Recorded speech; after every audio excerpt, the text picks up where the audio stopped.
science, so I thought I'd just study them both.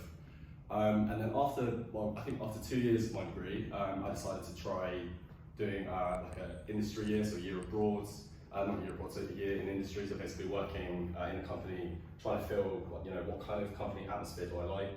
Do I want to work in like a big company, a huge like American conglomerate, or do I want to work in like a smaller startup kind of company? Like, what's the vibe? How does it feel? So I basically went to work as a systems engineer at GE Aviation. So I don't know if you know General Electric. They're like a huge American company. So that's very much, huge American conglomerate. You're like lots of processes, procedures, and obviously working in aviation, that's quite a locked down industry. So you have to be very careful with what you're developing and how you're doing that. And I took some really good things away from that, where I found it was quite rewarding work that I was doing, working in the aviation industry, but at the same time, being part of that huge American conglomerate, I felt very small, as like a small cog in a big machine, which is good for some people. Some people feel very safe, secure, but for other people, like myself, I just didn't really find enough creativity in my role. I didn't find enough ambition. I didn't feel very kind of important in my job.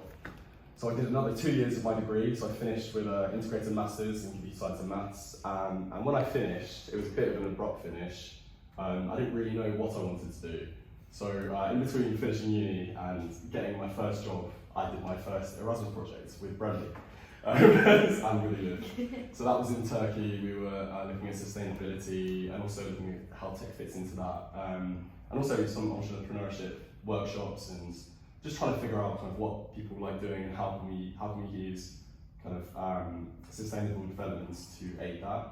So we did some cleanup activities, we did some workshops on making your own products, so that kind of tied into the entrepreneurship. And that was really, really good for me, because I kind of got a lot of that. I am passionate about the environment, but I'm also, I thrive in those smaller environments where you do feel part of a team, you do feel like you're making a big impact.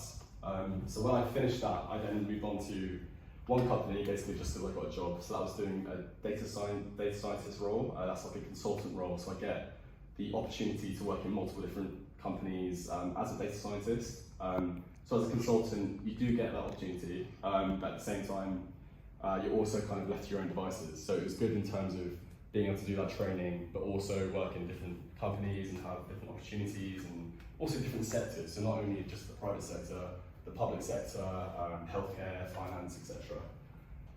So I did that for 6 to 9 months, and that was great, but the company wasn't right for me.